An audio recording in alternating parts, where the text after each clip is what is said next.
नमस्कार संजीव जी। बहुत बहुत स्वागत है आपका मेरे चैनल पर। नमस्कार अंजू जी। धन्यवाद बहुत बहुत। संजीव जी, मैं अपने दर्शकों को बता दूं कि संजीव जी पॉलिटिकल एनालिस्ट हैं, तमाम चैनल्स पर नजर आते हैं, सुप्रीम कोर्ट में प्रैक्टिस भी करते हैं और पहली बार मेरे चैनल पर आ रहे हैं। संजीव जी, ये बताइए कि ये जो संभल में एक बड़ी ही अजीबोगरीब घटना हुई है, बीजेपी के नेता हैं गुलफाम सिंह यादव, उनको इंजेक्शन देकर उनकी हत्या की गई है। हतप्रभ है। मुझे लगता है कि ये अपने आप में एक सेल्फ इंट्रोस्पेक्शन का विषय है, समाज के लिए, एडमिनिस्ट्रेशन के लिए और पूरा जो भारतवर्ष है उसकी खुफिया एजेंसीज के लिए भी। कोई साधारण सा विषय नहीं है अंजू जी कि कोई व्यक्ति जा रहा है, आता है, इंजेक्टेबल्स लगा के इंजेक्शंस के बहाने आपके यहां पर एंटर करता है। तो कहीं ना कहीं सबकॉन्शियस माइंड में ये बात आती है कि शायद आपकी जान पहचान का भी रहा है। दो लोग आके आपसे बातचीत करते हैं, गुलफाम सिंह यादव से आके बातचीत करते हैं। एक तीसरा सज्जन जो है वो मजदूर, उनके यहाँ कुछ कंस्ट्रक्शन चल रही थी, उसको देखने के लिए जाते हैं और अकस्मात आपके पेट पर, गुलफाम सिंह यादव के पेट पर बड़ी जबरदस्त ढंग से इंजेक्शन घुसोड़ देते हैं। जैसे कि भैंस को इंजेक्शन लगाते हैं, वो आपको पता ऑक्सीटोसिन के इंजेक्शन लगा करते हैं कुछ जानवरों के जो इलीगल माने जाते हैं, उस तरह से इंजेक्शन को घोंपते हैं और भाग जाते हैं। अलीगढ़ लेके जाते हैं परिवार, अलीगढ़ हॉस्पिटल में लेके जाती है, परंतु रास्ते में दम तोड़ देते हैं। डॉक्टर्स कहते हैं बहुत साधारण सा घाव था, परंतु इतना बड़ा नील होना, ये क्वेश्चन मार्क है अपने आप में कि कौन सा जहर, कैसा जहर। इस तरह का एक नया, मुझे लगता है कि मोड ऑफ ऑपरेंडी स्टार्ट किया गया। अगर हम धर्म की बात ना भी करें तो अगर उस व्यक्ति का बैकग्राउंड देखें, वो सामाजिक जीवन में पिछले 3 दशक से लगातार सक्रिय था। उसकी जो श्रीमती है वो 3 बार प्रधान रही है, गांव प्रधान। उसके पुत्र भी सामाजिक कार्यों में लगे रहने वाले। पूरा परिवार जो है वो साधारण परिवार नहीं था, समाज के साथ मिलकर आगे चलने वाला परिवार था। तो उसको चुना गया, उसका मोड ऑफ ऑपरेंडी था, उसको मारने के लिए एक तरीका अपनाया गया और तरीका अजूबा था। बिरला अपने आप में यूनिक तरीका था अंजू जी, जो कि झंझोर देता है पूरे समाज को। आपने गर्दन काटी, इतना भयावह है। आपके स्कूल ऑफ थॉट को जो नहीं मानता, आप उसको मारने लगते हैं, डांटने लगते हैं, पत्थर फेंकने लगते हैं, उसकी गर्दन काट देते हैं। और अब आप इस हद तक पहुंच चुके हैं। तो मुझे लगता है कि ये समाज को बहुत अच्छा, आपने इस विषय को लोगों तक जाना चाहिए। कोई साधारण बात नहीं है। और फिर सर आप ये देखिए कि संभल पिछले काफी दिनों से, मतलब कह सकते हैं कि 24 नवंबर को संभल में जो कुछ हुआ था, वो तथाकथित शाही जामा मस्जिद के बाहर, उसके बाद से लगातार संभल चर्चा में है। और ये तो जो गुलफाम सिंह यादव है, ये तो मुलायम सिंह यादव के खिलाफ भी चुनाव लड़ चुके हैं। मतलब आप सोचिए कि कहीं ना कहीं 36 का आंकड़ा तो समाजवादी पार्टी के नेताओं के साथ रहा है। और खबरें तो ये आ रही हैं कि उन्होंने अपनी मृत्यु से पहले अपने बेटे को नाम तक बता दिए कि कौन लोग थे जो घर में उनसे मिलने के बहाने आए थे और इंजेक्शन लगाकर चले गए। देखिए कहां तक जाती है बात। तो आपने बिल्कुल ठीक इशारा किया है कि अगर आपके जैसे पत्रकारिता का इन्वेस्टिगेशंस और थोड़ी सी खबर आपको, अगर जिस तरह से आपने बड़ी सूझबूझ से ये चीजों को निकाला है, तो ये आप बिल्कुल ठीक कह रही हैं कि ये लाइन कहीं और तक जाती है, इशारा कहीं और तक जाता है। हम पॉलिटिकल राइवलरी में एक जाति, समाज और विचारधारा की लड़ाई भी उस हद तक चली जाती है कि आप व्यक्ति को मार ही देते हैं, आपको उठा देते हैं। 63 करोड़ लोगों का स्नान करना, आपका लगातार उसको नेगेटिविटी में लाना, उसके बाद पूरे समाज पे प्रश्न चिन्ह करना, सर्जिकल स्ट्राइक करना, बड़े स्तर पर देखते हैं भारत का फिफ्थ इकोनॉमी बनना, और एक तबका लगातार खींचातानी करने में लगा हुआ है। हर चीज में कमी, नुक्ताचीनी, आपको हमेशा अड़ंगा लगाने के लिए खड़ा हुआ है। परंतु वो समाज देखिए, मुझे लगता है एक समाज आपको मारता है, काटता है, कन्वर्ट करने की कोशिश करता है, आपकी गर्दनें काटता है, और एक समाज निरंतर पिछले 500, 700, 750 वर्ष से एक अपने तरीके से आगे बढ़ता जाता है, अपनी एक बड़ी लाइन खींचता है। अगर 8 करोड़ लोग नए हैं तो इस बार 63 करोड़ लोग नए। मैं शांतिपूर्ण धर्म में, आस्था में अपने रिचुअल्स पे विश्वास करने वाला व्यक्ति हूं, क्योंकि मुझे सर्वे भवन्तु सुखिनः वसुधैव कुटुंबकम का गुट्टी की तरह मेरी मां ने दूध में पिलाया हो। पर हम इंटॉलरेबल नहीं है। ये एक समाज जो है वो कॉन्स्टिट्यूशनली खटखटाता है दरवाजा, कोर्ट का जाके फर्स्ट डीएम के पास जाता है, डीएम जब एप्लीकेशन हटा देता है तो सेशन कोर्ट में जाता है, उसके बाद हाई कोर्ट में जाता है, फिर सुप्रीम कोर्ट में जाता है। मैं अपने हक के लिए लड़ाई लड़ूंगा और कॉन्स्टिट्यूशनली लड़ूंगा। किसी को इंजेक्शन लगा के, किसी की गर्दन काट के, किसी के जबरन जो है किसी स्त्रियों को उठा के, किसी को कन्वर्ट करके और किसी की मंदिरों को मस्जिद बना के, इस तरह का इस मोड ऑफ ऑपरेंटी ये समाज ना कभी करता था ना करेगा। और इसीलिए शायद मुझे लगता है कि उसको कुछ लोग कमजोर समझ लेते हैं, इस आइडियोलॉजी को। ये कमजोर नहीं है। जब कोई, मैं एक छोटी सी एक सेकंड की बात बता रहा था आपको कि नदियों से सागर कहता है कि आप जब मिल रही थी आके, जब बाढ़ आ रही थी तो आप बहुत सारे पेड़ों को लेकर आई, तो मैंने देखा कि बहुत लचीलों पेड़ों को आप नहीं ला पाई। तो हमने कहा वो पहले से ही झुक जाते थे हमारे सामने, इसलिए खड़े रहते थे। तो मुझे लगता है कि वो इस समाज की, इस आइडियोलॉजी की, इस धर्म की ब्यूटी है कि वो लचीलापन है उसमें। वो लचीलापन शायद वो स्तंभ का और एक बहुत बड़ी चट्टान का काम करती है, जो कि इसीलिए कहा जाता है कि इस धर्म को आसानी से, इस आइडियोलॉजी को आसानी से खत्म करना नामुमकिन है। और वही कारण है कि 8 करोड़ से 63 करोड़ लोग स्नान कर लेते हैं एक आवाज पर, जिसका कोई एडवर्टीजमेंट नहीं था, उसको सेलिब्रेट करते हैं और पूरा संसार अवाक होकर देखता है। 120 कंट्री के लोग आके डुबकी लगाते हैं। तो मुझे लगता है कि बहुत बड़ा जो है, अगर बड़े रूप में देखें अंजू जी, तो इन सब जी। घटनाओं को आप आपस में जोड़ सकती हैं। मैच का जीतना और उस मैच में जो है पत्थरों का फेंकना और उसके बाद इस तरह के गुरफाम सिंह यादव को अटैक करना, तो ये अलग अलग पृथक ना लेकर अब कॉम्प्रिहेंसिवली अगर लेंगी आप, क्योंकि बीइंग एन एडवोकेट हम देखते हैं कि अगर कोई घटना होती है तो उसके पीछे एविडेंशियली एविडेंस एक्ट को देखते हैं, बीएनएस, आजकल तो बीएनएस आ गया, उसको देखते हैं, फिर हम बीएनएसएस को देखते हैं। तो सारे में से comprehensively you can not pick and choose. कोई बड़ा स्वरूप निकल कर आता है, एक स्ट्रक्चर निकल कर आता है, एक डिजाइन निकल आता है, जो दंगों के रूप में से पूरा जो है अपने को चित्रित कर सकता है। हमें सिर्फ आंखें खोल के थोड़ा सा एनालिटिकली देखने की आवश्यकता है। सर, मैं महू वाले मामले पर भी आपसे बात करूँगी, लेकिन मैं फिर एक बार आपको संभल की तरफ ही ले जा रही हूँ। संभल में जो कुछ हो रहा है, आप देखिए वो जो तथाकथित शाही जामा मस्जिद है, वहाँ पर रंगाई-पुताई का भी एक इश्यू बना हुआ है। एएसआई बता चुका है, अंदर जाकर सर्वे किया गया, बताया गया कि वहाँ कहाँ-कहाँ रंगाई-पुताई के बहाने जो हिंदू मंदिर के चिन्ह हैं, उनको ढकने की कोशिश हुई। उस मामले पर भी कल सुनवाई होनी है वहाँ के हाई कोर्ट में। लेकिन आपको लगता है कि संभल में जो कुछ हो रहा है, उसका सीधा-सीधा ताल्लुक जो है वो गुलफाम सिंह यादव की मौत के साथ हो सकता है?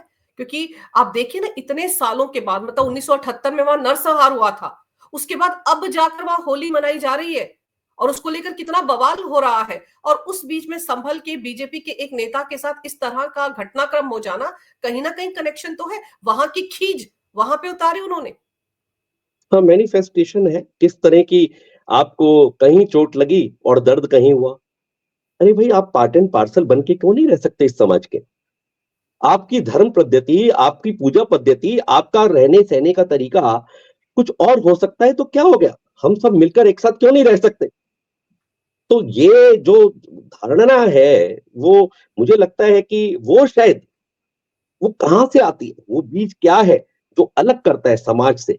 वो अलग करता है अपने आप को कहीं और का बताना, आपके साथ जुड़कर नहीं रहना। और आपके साथ जब भी कोई देश को सेलिब्रेशंस का, राष्ट्रवादिता का विषय आता है, तो आप उस टाइम अटैक करके ये दिखाना चाहते हैं, नहीं, आपकी खुशी में हम बिल्कुल खुश नहीं है। हमारी खुशी की सेलिब्रेशन, हमारी खुशी के सैलेंट फीचर्स कुछ और हो सकते हैं। ये नहीं है भारतवर्ष का जीतना, भारतवर्ष का पाकिस्तान पे जीतना, भारतवर्ष का न्यूजीलैंड पे जीतना, भारतवर्ष को सर्जिकल स्ट्राइक करके आसपास अपनी सीमाओं को स्ट्रांग करना। और हम इकोनॉमी, फिफ्थ इकोनॉमी बढ़ते हुए जा रहे हैं। कोविड में 180 कंट्रीज को वैक्सीनेशन देते हैं। तो हमारी खुशी का, आम समाज का ये हो सकता है, परंतु एक तबका ऐसा है जिसको ये सारे सेलिब्रेशंस, जो सारी हमारी अचीवमेंट्स है, उनको नजरअंदाज करके उनकी अचीवमेंट्स के कुछ और पॉइंट्स उनको दिए गए हैं। कौन देता है उनको ये पॉइंट्स कि आपको कब सेलिब्रेट करना है? आप सेलिब्रेट कर सकते हैं, पर आप कब सेलिब्रेट करें, आप कब इनके अगेंस्ट खड़े हो, आपको कैसे उनको मारना है, कैसे इनकी जो है प्रोजेशन यात्राओं को, जो इनकी जो है धार्मिक यात्राओं को रोकना है, कैसे इनके नेताओं को जो स्तंभ की तरह खड़े हैं उनको मारना है। मारने के भी बहुत सारे तरीके, कौन सिखाता है? ये कोई मामूली बात नहीं है कि 3 लड़कों ने सोचा और ऐसा हो गया। उसके पीछे आप षड्यंत्र देखेंगी, क्योंकि मैं एविडेंशियली जब कोर्ट्स में देखता हूँ केसेस को, तो आई गॉट सरप्राइज्ड। और सर आप ये सोचिए कि अभी तक हम लव जिहाद सुन रहे थे, लैंड जिहाद सुन रहे थे, मुझे तो लग रहा है कि अब ये इंजेक्शन जिहाद आ गया है। आप भीड़ में घुसकर किसी को भी इंजेक्शन खोप सकते हैं और आराम से बचकर निकल जाएंगे। तो ये तो बिल्कुल, अपने आप में एक बहुत ही खतरनाक ट्रेंड देखने को मिल रहा है।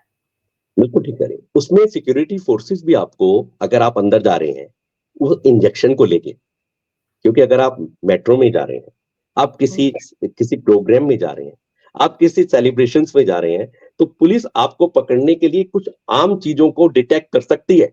बिल्कुल ठीक कह रही हैं आप, चाकू को, किसी हथियार को, पर इंजेक्शन को कैसे डिटेक्ट करोगे आप? तो ये बहुत डेंजरस साइन है अपने आप में, कि आप तो एंटर कर जाओगे, आप तो किसी के भी पास तक पहुंचकर और उसका, जैसे बेचारे गुलफाम सिंह यादव का हाल किया, वो कर सकते हैं।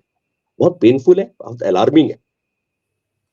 क्योंकि सर बहुत सारे लोगों को डायबिटीज होता है, वो इंजेक्शन साथ में लेकर चलते हैं, कभी भी लगाते हैं वो बिल्कुल अपने आप को, मैंने देखा है। तो ये तो बहुत ही खतरनाक चीज है, और जो हमारी जांच एजेंसी है उनको और ज्यादा सतर्क होने की जरूरत है। लेकिन सर महू में जो कुछ हुआ उसको आप कैसे देखते हैं? हम भारत में रहते हैं, भारत आईसीसी ट्रॉफी जीतता है, उसका जश्न मनाया जाता है, और कुछ लोगों को वो जश्न पसंद ही नहीं आता। और मस्जिद से जैसे पथराव हुआ सर, इतने सारे सीसीटीवी फुटेज सामने आ रहे हैं, ऐसा लग रहा है कि पहले से तैयारी करके रखी गई थी। मुझे तो आज तक ये समझ नहीं आया सर कि इनके पास अचानक से पत्थरों का भंडार कहां से आ जाता है। अंजू, किसी व्यक्ति का उस यात्रा पर, जश्न पर अटैक करना, और किसी रिलीजियस स्ट्रक्चर के छत पे से, रिलीजियस स्ट्रक्चर से अटैक करना, बहुत जबरदस्त डिफरेंस है इन दो बातों में। आजाद देश के निवासी हैं, और आप कहते हैं कि एक आइडियोलॉजी आपको जो है लगातार दबाती है। तब आपका ये हाल है कि आप, मतलब जहां पर एक आस्था का प्रतीक है, जहां पूजा करने जाते हैं, किस स्टेट ऑफ माइंड से जाते हैं। हम जब मंदिर जाते हैं तो प्रसाद बांटते हैं, एक हिंदू धर्म फूल बांटता है, सारे धर्म जो है हलवा बांटते हैं, और सबको सेलिब्रेशंस का आपका माइंडसेट डिफरेंट होता है। बिल्कुल। मंदिर में जाके, गुरुद्वारे में जाके, बौद्ध मंदिरों में जाके, या मुझे लगता है चर्च में भी जाके, शायद कम से कम ऐसा माहौल नहीं होता होगा कि आप, अब तो ये आवश्यकता है कि काजियों को, मौलवियों को कुछ खड़े रहना चाहिए, निकल के आना चाहिए कि नहीं, हम सब इन्वॉल्व नहीं थे। परंतु इसका मतलब वो भी इन्वॉल्व थे। कितनी स्टेटमेंट्स आई हैं अभी भी, आप और शहर काजी देखिए। सर, वो शहर काजी देखा कह रहे हैं देखो, कि किसी ने सूतली बम फेंका था।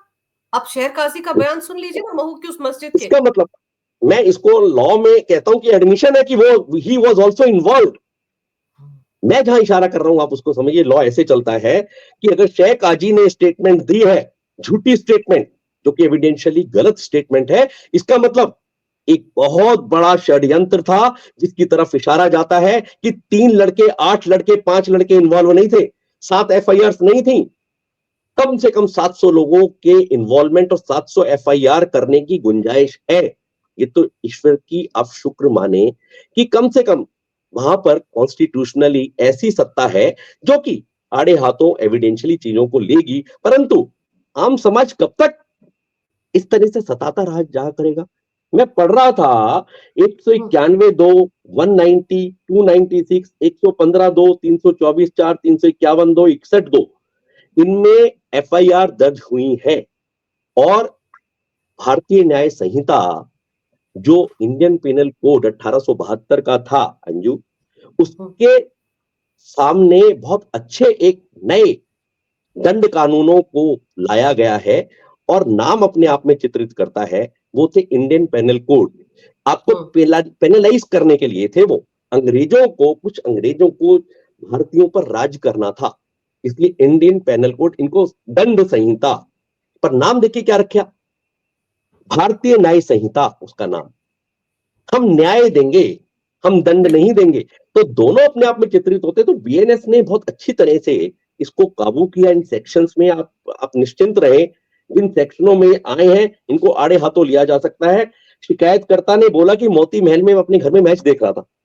मेरे साथ जब हुआ उसके बाद मैंने देखा प्रतीश, शरद, आशीष, रंजीत, पंकज, हम सब जो है वो चौराहे पर जाकर सेलिब्रेट करने लगे।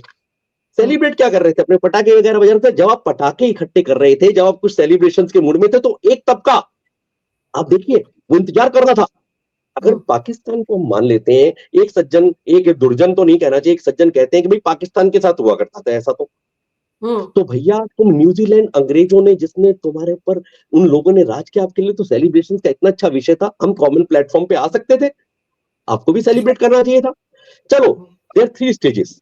एक होती है कि हम सेलिब्रेट कर रहे हैं, एक बीच वाली स्टेज होती है अंजू, जहां पर हम न्यूट्रल है, ना हम सेलिब्रेशन कर रहे ना, पर आप तो नीचे चले गए, गटर में चले गए, जहां से आपने ना तो न्यूट्रल रहे, सेलिब्रेशन तो दूर की बात है, आपने उन सेलिब्रेशंस को रोकने के लिए आपने पत्थर, और वो भी ऐसे रिलीजियस स्ट्रक्चर से आपने पत्थर उठाए। इसका मतलब आपकी प्लानिंग थी कि न्यूजीलैंड हारेगा।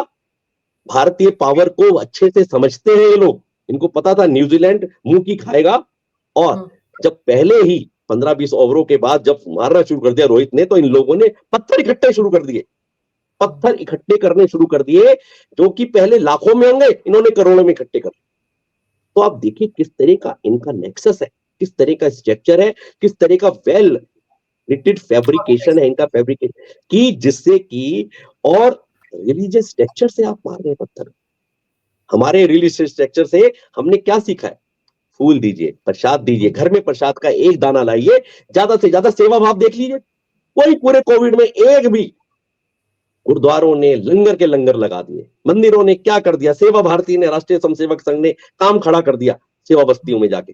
परंतु बताइए, एक भी कोई दान का काम किसी मस्जिद के सामने से हुआ हो? मैं बिल्कुल स्ट्रक्चर कह रहा हूं, बिल्कुल क्लियर कह रहा हूं, सेवा भाव बिल्कुल नहीं है। मारने, धाड़ने, काटने, पीटने, इस तरह की भावना कौन सिखाता है? मैं एक मौलवी साहब को कह रहा था, मौलवी साहब आपके लिए प्रश्न चिन्ह है, जुम्मे वाले दिन ये गड़बड़ क्यों होती है? जुम्मे वाले दिन अंदर क्या करते हो आप? 1 घंटे 1.5 घंटे वो प्रार्थना में क्या कहते हो आप उनको?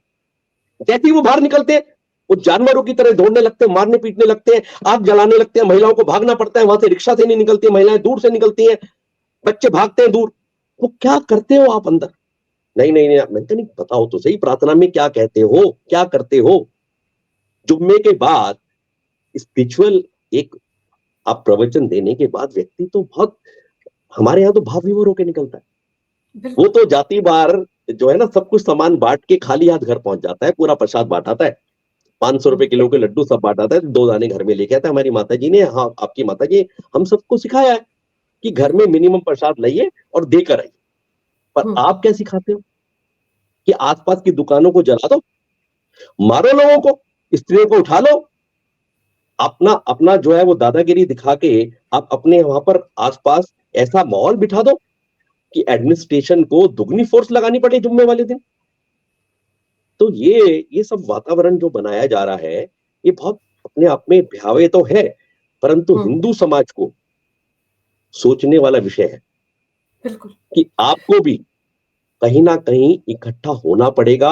आपको भी वो जो बात मुझे लगती है बटोगे तो कटोगे वाली बात, मैं ब्राह्मण, मैं वैश्य, मैं क्षत्रिय, हम सब हिंदू एक। हिंदू मीन्स जो इस देश में रहता है, कोई भी पूजा पद्धति हो सकती है उसकी, वो हिंदू है।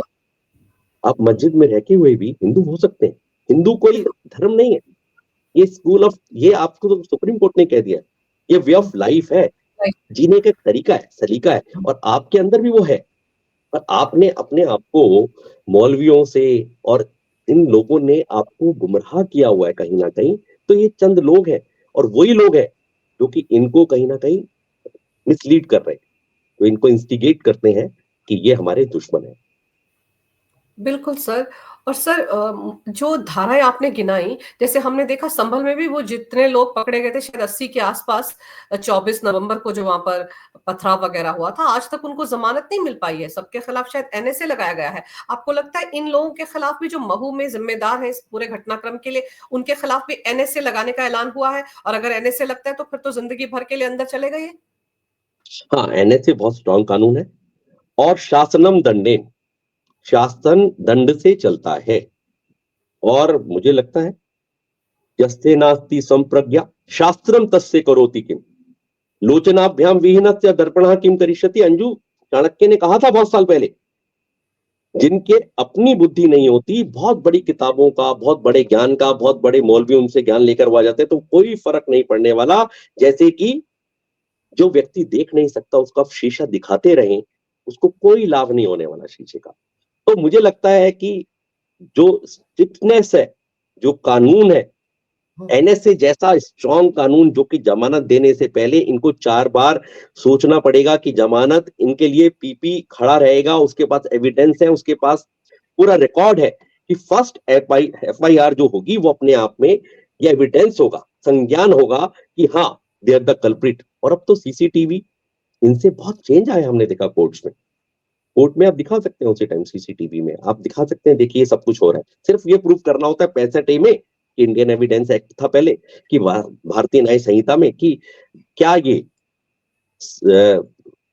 वैलिड है, क्या ये इसमें कोई काट फाट एडिटिंग तो एडिटेड वीडियो तो नहीं है। इसको देख हुँ। लेंगे 65 का एक जो सर्टिफिकेशन जाता है और उसके बाद उसको मान्य कर लिया जाता है। तो अभी चीजें, इसीलिए मुझे लगता है कि काफी लोग बुक हुए हैं और आने वाला समय जो लोग एंटी सोशल है, एंटी नेशनल है, वो उनकी खैर नहीं रहने वाली, ये तो पक्का है। परंतु समाज को भी जागना होगा, जागरूक होना पड़ेगा।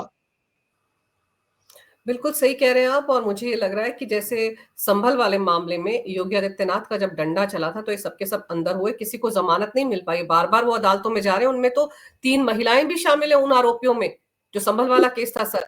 और अब तो यहाँ पर भी जिस तरह से धरपकड़ शुरू हो गई है, सीसीटीवी फुटेज अलग-अलग एंगल से आ रही है सर और पता चल रहा है कि मस्जिद के अंदर किसी ने भी कोई सुतली बम नहीं फेंका था, अंदर से ही भीड़ आई थी। तो ये सारे एविडेंस अगर एडमिसिबल हैं अदालत में, फिर तो इनके खिलाफ शिकंजा कसेगा। और सर बहुत ज़रूरी है इनको यहीं पर रोकना, क्योंकि अगर हम हमारा कानून इनको ढील देता है, तो फिर तो आप सोच लीजिए और भी कई महू उठ खड़े होंगे। संभल के बाद लग रहा था कि शायद हालात सुधरेंगे, लेकिन फिर संभल का ही कनेक्शन कहीं न कहीं महू से भी जुड़ता है सर, वो जो अंदर फ्रस्ट्रेशन है, चाहे वो वक्फ बोर्ड को लेकर हो, कुछ ना कुछ हो, वो इस तरह से जगह-जगह पर निकाल रहे हैं लोग और इसी तरह के काम कर रहे हैं।